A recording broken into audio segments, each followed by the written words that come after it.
Okay, my name is Eric Hollinger. I'm from the Repatriation Office in the Anthropology Department here at Natural History.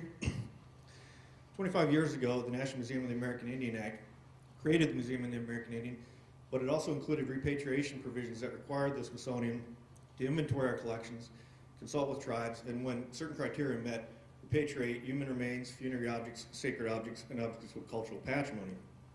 This has historically resulted in two outcomes.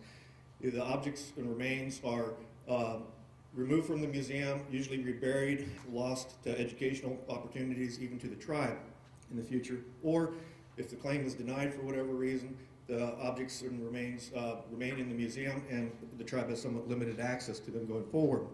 We're trying to use 3D digital technology and digitization to change that, starting with this project involving a 14-inch pewter pipe, which was a funerary object from a Delaware grave that was being repatriated to 3 tribes, and repatriation representative asked if we could 3D print the pipe before repatriating it. They were so impressed with the 3D print at the repatriation ceremony seen here that they asked us to make 2 more copies using the original as a guide to paint it. So Office of Exhibit Central painted and made a total of 4 copies, 1 for us, 1 for all 3 tribes involved, so they could each have one to educate their tribal members about the repatriation as well as the material culture, and they could still rebury the original if they decide that's appropriate.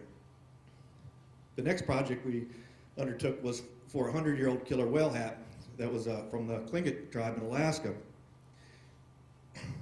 Clan leader discovered the hat in our collections and put in a repatriation claim for it. And these clan hats are objects of cultural patrimony. They're central to the identity of the clans. And the claim was approved, and here you see Chris John saying goodbye to the hat on New Year's Eve, 2004. On New Year's Day, I flew to Alaska with the hat, and we repatriated it to the clan leader in his hospital bed in Sitka. The clans gathered and transferred it under Tlingit law to the clan, so it became rightfully under the control and possession of the clan, just in time, because he passed away 11 days later with the hat on his bed. And this secured the hat in its position, in the possession and control of the tribe. So it was able to be present at his funeral, and then at his potlatch 2.5 years later, when a new clan leader was installed and the hat, the custodianship for the hat was transferred to him. The new clan leader was a computer trainer for the state of Alaska, Edwell John Jr., who was familiar with computing technology and saw the potential for scanning the hat and archiving the digital files for security against future loss such as fire. So he brought the hat back to the Smithsonian, allowed the Office of Exhibit Central to scan it and process the digital files. And this project evolved into allowing us to make a replica for educational purposes. So the Office of Exhibit Central then milled the hat out of wood supplied by the tribe, painted it to match the original, and inlaid it with abalone shell and human hair, just as the original had been. And this is the clan that are seeing it for the first time in Alaska, I think 2 years after we started the project. The clans were very impressed with it. And here you see them both together, the replica and the original. And they were so impressed with it that they actually allowed it to be danced in ceremony side by side with the original, both in Alaska and at presidential inaugural events here in DC and in the Natural History Museum Rotunda. The museum board invited the clan leader to be present because the replica hat was going on exhibit in Curious. And so the clan leader was invited down to present to the board as a celebration of Curious inauguration. And he was able to address the board and explain the importance of these clan hats to the Tlingit, the importance of repatriation, and how proud they were to be able to have a replica of the hat on exhibit here in the museum, while the original is back in Alaska serving its ceremonial purposes. This is it in Curious as it's seen today. Another unique attribute of this project is that the clan actually has the right to check this hat out and dance it at important occasions down here in DC, as long as they have 30 days notice to be able to get it out of that case. The next project we undertook was with the Hoona Tlingit at the village of Hoona, Alaska. We were repatriating 53 shamans' funerary objects. This is a little bit different kind of object where there are spirits associated with these objects. These are from a grave. So we CT scanned these elaborate 3-dimensional objects that have interior structure. Here you can see the beads inside the rattle.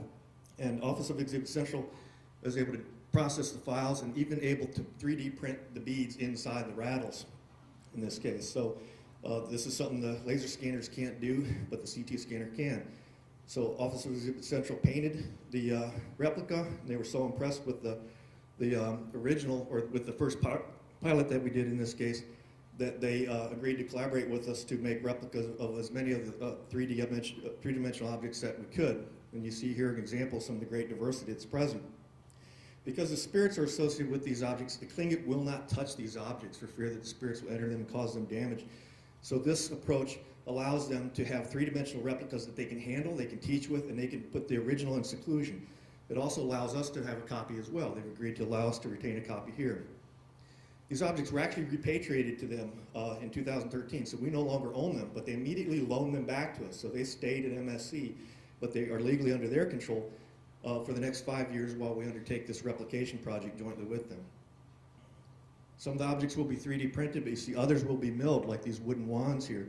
This one on the right is being milled in the Office of Exhibit Central, and they process the digital files, sent the files to Huna, and technicians in Huna were able to mill it on their own machines in their village. And that's what's seen here, and have show and tell. This is the one milled in Huna. So this is no longer a museum-exclusive technology. The communities are able to do this as well. Our next project that we're beginning to undertake is a replication of this very large clan hat. You can see it's badly broken here. The clans have asked us to 3D scan it, digitally repair it, mill a new one, just like we did with the killer whale hat. And this time, they intend to bring it out in ceremony at a potlatch, transfer the spirit from the broken hat into the replica hat, and make the replica hat the hat. So the original here will remain in the museum in retirement, and the replica hat will become the hat in clan use. So Chris John said that he thought this technology had the potential to totally transform museum-tribal relationships, and we hope to make that prediction true. Thank you.